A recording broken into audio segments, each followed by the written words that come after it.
Monsoon की बारिश उस सुबह रुक चुकी थी। फॉरेस्ट गार्ड टेलीस्फोर्ड टोप्पो अपने रूटीन पेट्रोल पर साइड कंपार्टमेंट 1 पालामो टाइगर रिजर्व में थे। उसकी खाकी यूनिफॉर्म मिट्टी के रंग से मिलती जुलती थी। टोप्पो नाला रोड पर टाइगर और लेपर्ड के फुटप्रिंट्स ढूंढ रहे थे। उसका एक्सपीरियंस था कि नर्म मिट्टी में जंगल के जानवरों के फुटप्रिंट्स आसानी से प्रिजर्व हो जाते हैं। जंगल की खुशबू और आवाजों को महसूस करते हुए वो चुरारवा नाला की तरफ चल पड़ा। जैसे ही नाला के पास पहुंचा, उसके कदम अचानक रुक गए। सामने एक पूल ऑफ क्लॉटेड ब्लड था, यानी जमे हुए खून का छोटा सा तालाब। वह नीचे झुककर क्लोजली देखने लगे। थोड़ा हैरान, उसने आस पास कुछ और क्लूज ढूंढे। मिट्टी में टाइगर्स के पग मार्क्स भी थे और जमीन पर कुछ स्क्रैच मार्क्स जो इस बात का इशारा कर रहे थे कि वह दर्द में थी। टोप्पो को लगा शायद वो शिकारी का शिकार बन गई थी, लेकिन किसी तरह जख्मी हालत में बच निकली थी। दोपहर में उसने अपनी रिपोर्ट हेडक्वार्टर्स को भेज दी। वहीं पिछली रात की बात है। बेगम जो एक बाघिन थी, चुरारवा नाला में छुपी हुई थी, लेकिन वह जख्मी नहीं थी, बल्कि उसके दर्द की वजह नेचुरल थी। बेगम स्ट्रेस में थी, यानी वह हीट में थी और अब प्रजनन के लिए वह तैयार थी। उसका शरीर और मन हार्मोन्स के इफेक्ट में था और उस समय वह बस एक पार्टनर की तलाश में थी। रात भर उसने नाला से कराहते हुए अपनी आवाज जंगल और घाटी तक पहुंचाई। ये ऐसी कॉल थी जो कोई मेल टाइगर इग्नोर नहीं कर सकता। बेगम की एंट्री पालामाओ के जंगल में धमाकेदार थी। जी हाँ, बेगम उसी टाइग्रेस का नाम है जिसके बारे में मैं अभी बात कर रहा हूँ।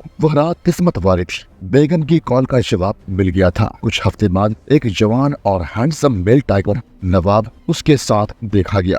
बैम्बू के थिकेट्स के बीच से वह दोनों गुजर रहे थे। नाला के किनारे कैजुअल तरीके से चल रहे थे। बीच बीच में वो दोनों एक दूसरे के साथ जंगली रोमांस में खो जाते। टाइगर्स का रोमांस यानी कर्टशिप एक रिलैक्स्ड और पैसिनेट अफेयर्स होता है, दिनों तक वो दोनों एक दूसरे की कंपनी का मजा लेते हैं। शॉर्ट और नॉइजी वेटिंग सेशन के साथ वे इस मौसम का भरपूर आनंद लेते हैं। बेगम कभी नवाब के पास से गुजर जाती, अपने स्मूथ ऑरेंज कोट उसके शरीर से घिसते हुए आगे बढ़ती। थोड़ी दूर जाने के बाद वह अपने कमर को लचकाते हुए जमीन पर बैठ जाती और बड़ी बिल्लियों की तरह पूरी करते हुए अपने पार्टनर को बुलाती। नवाब भी इस इनविटेशन को कभी मना नहीं कर पाता। जंगल बेगम और नवाब के लो ग्लॉस और वोन्स से गूंज उठा था। टाइग्रेस अपने कब्ज के मामले में बहुत सिक्रेटिव होते हैं। बेगम ही अपने डिलीवरी के वक्त बेटला कंपार्टमेंट नंबर 2 के कस्बे एरिया में शिफ्ट हो गई थी। जब उसके शरीर में नए कब्ज बनने लगे तो वह और ज्यादा एंग्शियस और रेस्टलेस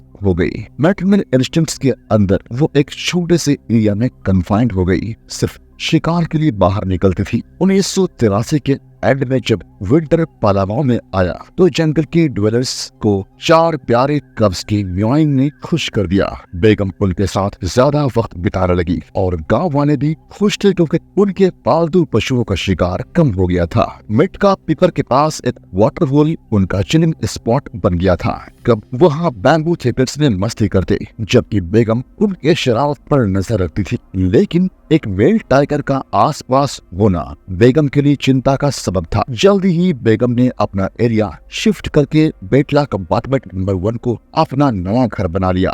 वहाँ पालतू पशु जैसे कैटल्स काफी थे और मेल टाइगर का खतरा नहीं था। बताना चाहूंगा कि मेल टाइगर्स जब किसी फीमेल टाइगर्स के साथ कब्ज को देखते हैं तो वे उन कब्ज यानी शावकों को मार डालते हैं। वह इसलिए क्योंकि जब तक वे शावक को नहीं मारेंगे तब तक बाघिन दोबारा हीट में नहीं आएगी और वो मेल के साथ मेटिंग नहीं करेगी। इसीलिए मेल टाइगर सबसे पहले कब्ज को मारते हैं। न सिर्फ टाइगर बल्कि लायंस भी ऐसा करते हैं और बड़ी बिल्लियों की दुनिया में ये बहुत ही खतरनाक चीज है। कंपार्टमेंट नंबर 1 में शिफ्ट होने के बाद अब बेगम का नया परिवार खुश था। बेगम के पहले लिटर में एक मेल जिसका नाम शेरा और 3 फीमेल कब्ज हुए थे जिनके नाम थे बॉबी, बंटी और एक का नाम नहीं रखा गया था। 1985 के अर्ली समर तक कब्ज अपनी माँ से दूर होकर अपने खुद के टेरिटरीज एस्टैब्लिश करने लगे थे। 1985 में अननेम्ड फीमेल कब को पाक झोपड़ी वाटरहोल के आसपास देखा गया। उसका शरीर कमजोर हो रहा था और वो अक्सर मूव करते हुए नजर आती थी। एक सुबह वो नाला पेट पर मरी हुई पाई गई। वजह आज भी रहस्य में बना हुआ है। शीला ने आने वाले सालों में अपने माँ का एरिया अपना घर बना लिया, जबकि बॉबी बेटला कंपार्टमेंट की तरफ चली गई और बंटी, जो सबसे कमजोर थी, केवात पार्क के टल्टोनगंज नॉर्थ डिवीजन के चेन्नई में अपना एरिया बना लिया।